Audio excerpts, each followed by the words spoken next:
My book is about the Nanjing Massacre, which is also known as the Rape of Nanking. This was a historical event that occurred in 1937 when Japan invaded China.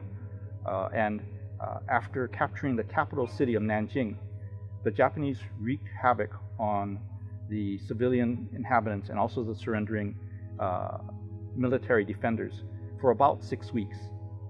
And so they had basically killed an estimated 200,000 to 300,000 people, primarily the soldiers, but also the civilians. And they also looted, had arson, and also raped women. In 1997, I read Iris Chang's book, The Rape of Nanking. That's my primary inspiration. I got so upset that I thought the people who were victims of this massacre got a raw deal. And so I said, first of all, I need to bring Iris to Hawaii to speak. And so I and a professor at the University of Hawaii, Manfred Henningsen, organized her reading, and she came here to Hawaii at that time. Right now, the book that I have totals 104 poems, and it's written over a span of 15 years. But it didn't start out as a huge, big project, like a novelist saying, okay, I'm going to write a long story that has a beginning, middle, and end, so that he figures out what the plot is even before he starts writing. I just started writing a poem, and then writing another poem, and then writing another poem. There is this difference between history and poetry, and how do you negotiate between the two?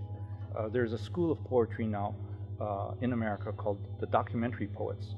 People like Charles Reznikoff, C.D. Wright, Natalie Trethewey, who are writing about historical events, but translating them into poetry. And I think probably trying to follow in their footsteps. For me, some of the challenges are how much poetic license can I take? For instance, some of the poems are based on a specific anecdote, and I've tried to follow fairly specifically or fairly faithfully the wording of the anecdotes that I've read. Other anecdotes that I've read, however, are maybe 2-3 sentences long.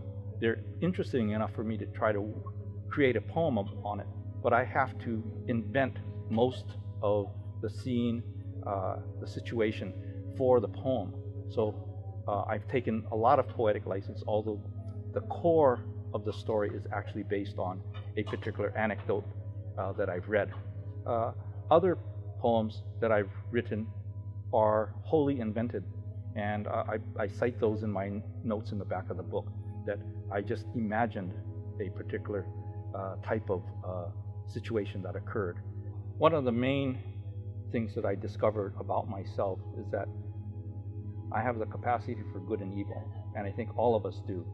And I was really trying to give a total perspective on this particular event, trying to get under the skin of not only the victims, but also the perpetrators.